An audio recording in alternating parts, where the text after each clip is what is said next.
Ibu pernah orang ngantar ke kuburan? Pernah antar ke kubur? Bukan pernah, sering. Iya toh?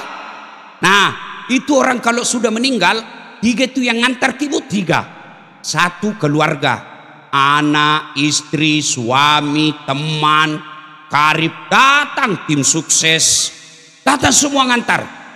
Iya toh? Ada ndak yang masuk ke kubur? Ibu, besok-besok ibu meninggal, meskipun suamimu sayang, dia injak-injak kau. Mati kau nak. Dia bilang sayang tapi diinjak-injak kau. Iya toh?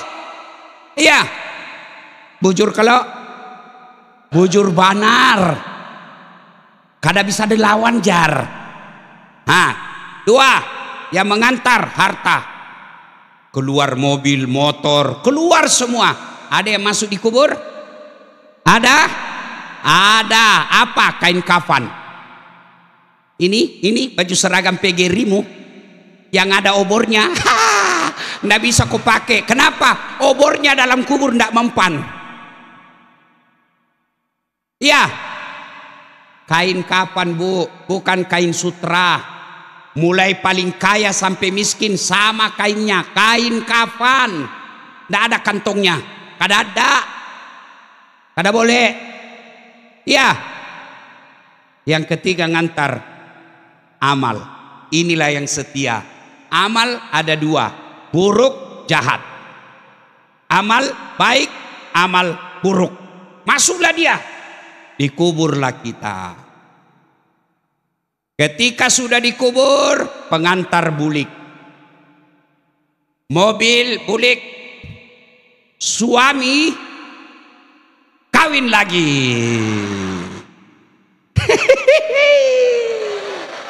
Ma bene si lakkemu labe ko maka de lakkemu wayale mumbo. Ya.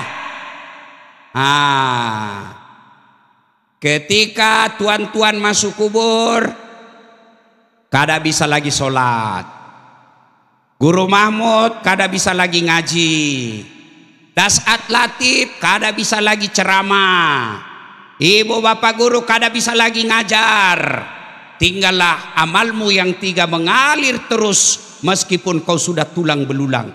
3 saja kebaikanmu yang bisa mengalir terus meskipun kamu sendiri, amalmu terus mengalir tak ada henti. Masuk semua terus transfermu. Apa itu? 1, anak yang soleh dan soleha. Maafkan saya ibu-ibu guru. Ada ndak ibu guru di sini masih perawan? Ada, masih ada yang ndak ada punya suami? Coba angkat tangan. Ibu guru yang tidak ada suaminya. Ada bapak guru yang tidak ada istrinya? Kita selesaikan hari ini. Ya, langsung saja. Ada ibu guru yang janda? Ada bapak guru yang duda? Selesaikan hari ini. Ada Guru Mahmud bisa jadi penghulu, ada Dasat Latif jadi wakil saksi, ada wakil bupati bisa jadi saksi, dan ada bapak yang mewakili gubernur bisa sediakan mahar. Iya toh? Maafkan saya. Ada enggak bapak ibu guru yang tidak punya anak? Ada? Ada? Tidak ada anak kandungnya? Ada? Berarti kalau begitu Ustaz, tidak ada harapan punya anak yang soleh dan soleha. Keliru. Meskipun ibu guru masih perawan, masih bujang, tidak pernah menikah, meninggal, selama anak muridmu menggunakan amal kebaikan ilmu yang kamu terapkan, itulah amal jari. Ibu bapak guru kada usah jadi penghafal Quran. Kenapa? Berat. Maka didik anak-anak kita jadi hafal Quran, minimal juz ammah. Saya ingat guru saya, guru agama namanya Ibu Hajjah Siti Sarah. Sampai sekarang ayat yang saya disuruh hafal dan sampai sekarang saya selalu amalkan, doa penghujung Al-Baqarah. Doa itu ada di dalam Al-Baqarah yang terakhir. Imma yablughanna indakal kibra ahaduhuma, itu juga beliau yang ajar saya. Doa ayat tentang berbuat baik kepada orang tua. Selama ayat itu saya ajarkan, selama itu guru saya tetap dapat kiriman amal meskipun sudah jadi pensiun. Tapi kalian bisa jadi ada punya anak yang soleh dan soleha, anak didik yang soleh dan soleha, kalau niat mengajar lillahi ta'ala. Kalau niatmu cari gaji, pangkat golongan, cari muka, kau dapat gaji, kau dapat pangkat golongan, kau dapat muka kepala dinas dan bupatimu, tapi kau kada dapat amal di akhirat kelak. Ya Allah, mana pahalaku? 34 tahun saya jadi guru. Kata Allah, kau dulu jadi guru hanya karena kejar gaji, tak ada amalmu sekarang.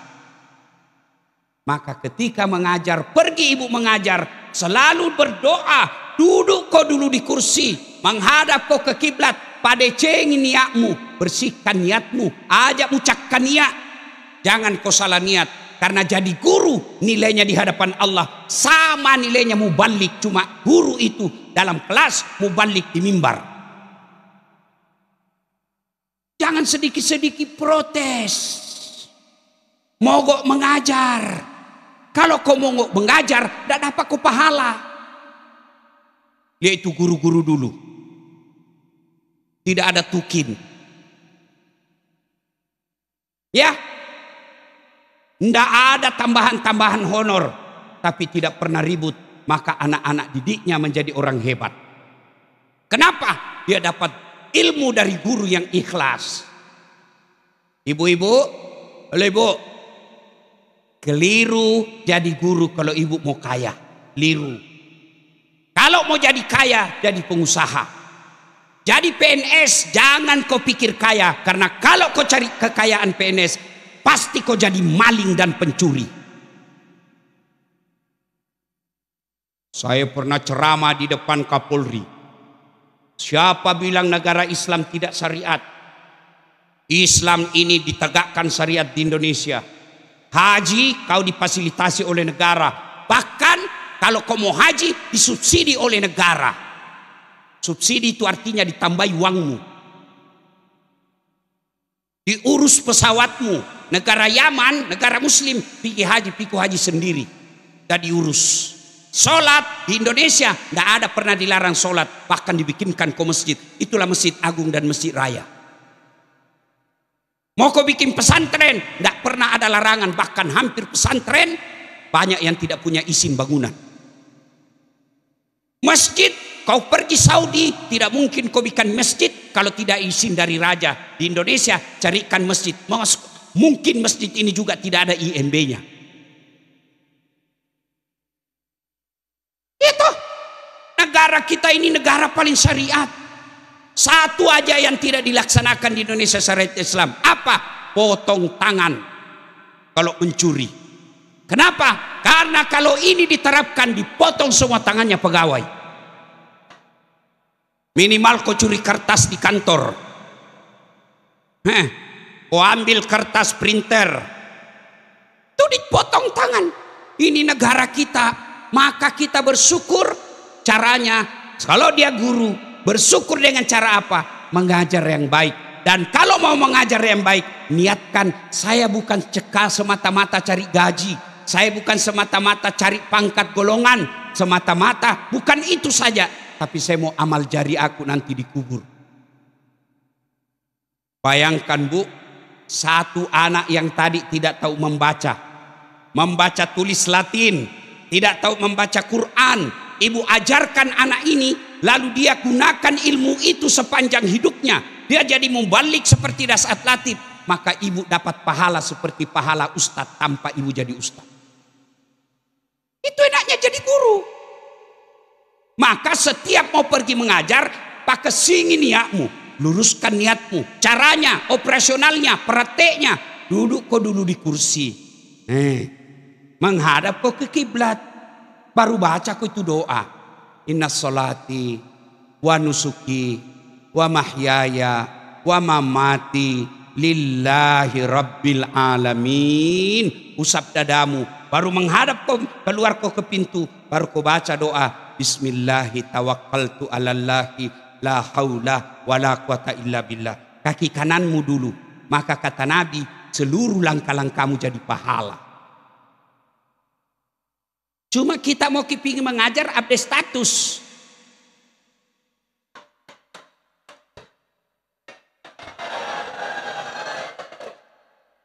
OTW mengawas. Apa kau dapat itu? Dan saya heran itu ibu-ibu, setiap foto pasti nak kasih bengkok kepalanya.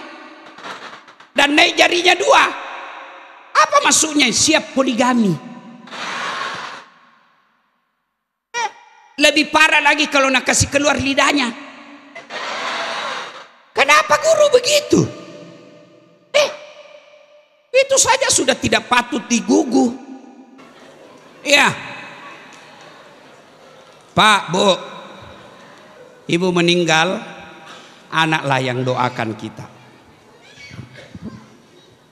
Saya tanya gitu dulu, ibu.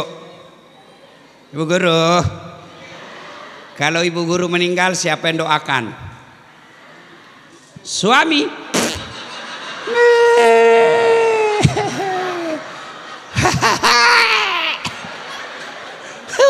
Jangan percaya, Bu.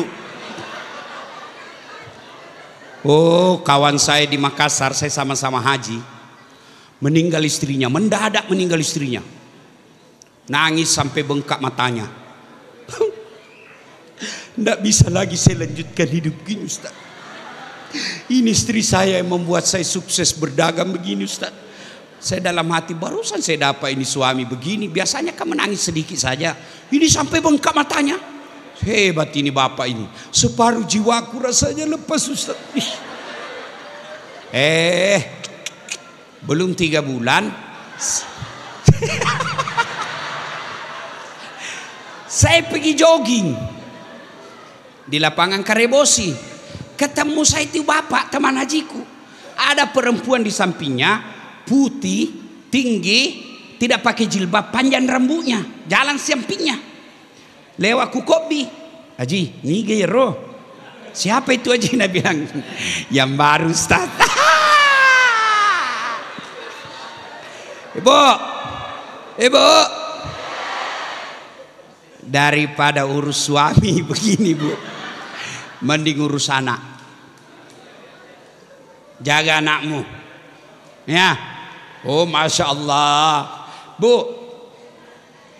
Semoga Allah panjangkan umur mama saya di kampung. Mama saya itu, Bu, tidak ada sekolahnya. Ikut majelis taklim tidak pernah. Tidak pernah namanya ikut-ikut pengajian begini. Tidak pernah. Tapi saya ingat cara mendidik anaknya luar biasa. Itu kalau kita mau, kan dulu itu kalau tidak ada gula karena tidak pasar. Di samping tidak pasar tidak ada juga uang. Orang Bugis bilang pasilelei. Kalau kita pergi pinjam, Pak, ada tamu, makanya orang Bugis itu, Pak Kapolsek, itu 2 pintunya rumahnya. Iya toh? 2 itu pintunya rumahnya orang Bugis, rumah kayu. Datang pintu orang Jawa, nah kita kenal namanya rumah batu. Orang Bugis itu rumah kayu rumahnya. 1 pintu di depan tangga, 1 juga di belakang. Yang di belakang apa gunanya? Kalau ada tamunya tidak ada berasnya, dia lewat pintu belakang, malu ditahu minjam. Itu orang Bugis. Ada juga kok orang Bugis di sini. Mega to giokwe. Kada manahan belaki Bugis. Iya. Itu ibu saya bilang begini. Loko minrana, loko minra gulanan, Bo. Loko minra, piko pinjang gulanya. Diajar saya. Tudak koyolo na aja mak bicara tetong. Tudak koyolo na, diajar itu sampai begini kita duduk. Kemudian jangan kau lihat matanya orang, pegang, kalau dikasih kau pegang 2 tangan. Sampai di situ diajarkan saya. Nah, jangan kau bicara sambil berdiri. Duduk kau dulu. Jangan kau tatap matanya orang. Kalau kau ambil itu bantuannya orang, pegang kau dua tangan. Itu ibu-ibu dulu mengajar akhlak. Pulang itu sampai di situ tidak. Besok ketemu tetanggaku itu, mamaku apa nak bilang? Magamu anakku ini dek toga nak kurang ajar. Tuh. Makanya punya anak seperti Dasat Latif. Sekarang anak-anak siapa yang didik anak tak? Handphone. Ibunya sibuk mah handphone. Ibunya sibuk medsos. Anaknya juga sibuk. Bapaknya pinjol. Hancur. Masya Allah. Jadi bapak ibu didik anak. Ibu cuma satu anak, tapi anak kelas 40. Itu yang ibu didik dengan baik. Niatkan saya didik 40 ini. Mudah-mudahan ini anak didikku jadi amalku nanti dikubur. Kalau uang saja kau dapat, nah berapa gajinya PNS?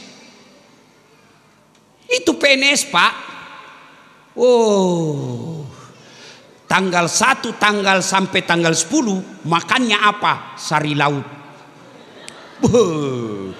Tanggal 11 sampai tanggal 20 turun sedikit, sari mie. Tanggal 21 sampai tanggal 30 saridon.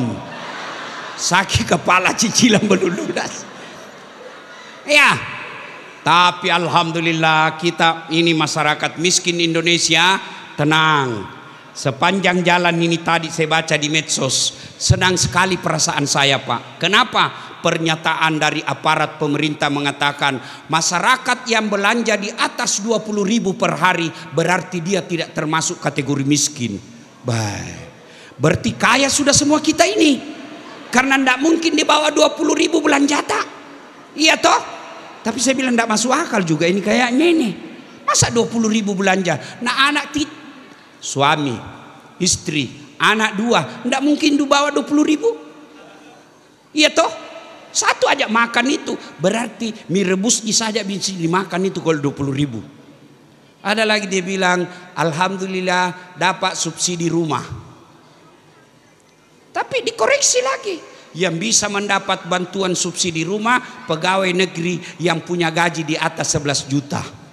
Tidak masuk lagi di akal. Saya saja ini sudah 16 tahun jadi PNS, gajiku cuma 5 juta. Ibu guru kan sudah di atas 5 juta gajinya toh? Belum? Oh sama bu, saya ini doktor 2, gajiku udah sampai 5 juta. Maka jangan kau jadi pegawai kalau kau mau kaya.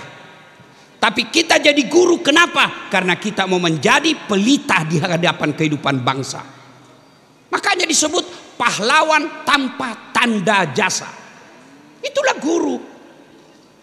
Bayangkan bu, guruku berapa anak muridnya? Ada yang jadi ulama, ada yang jadi pengusaha baik, ada yang jadi politisi. Kalau dia semua baik, itu jadi amalnya ibu.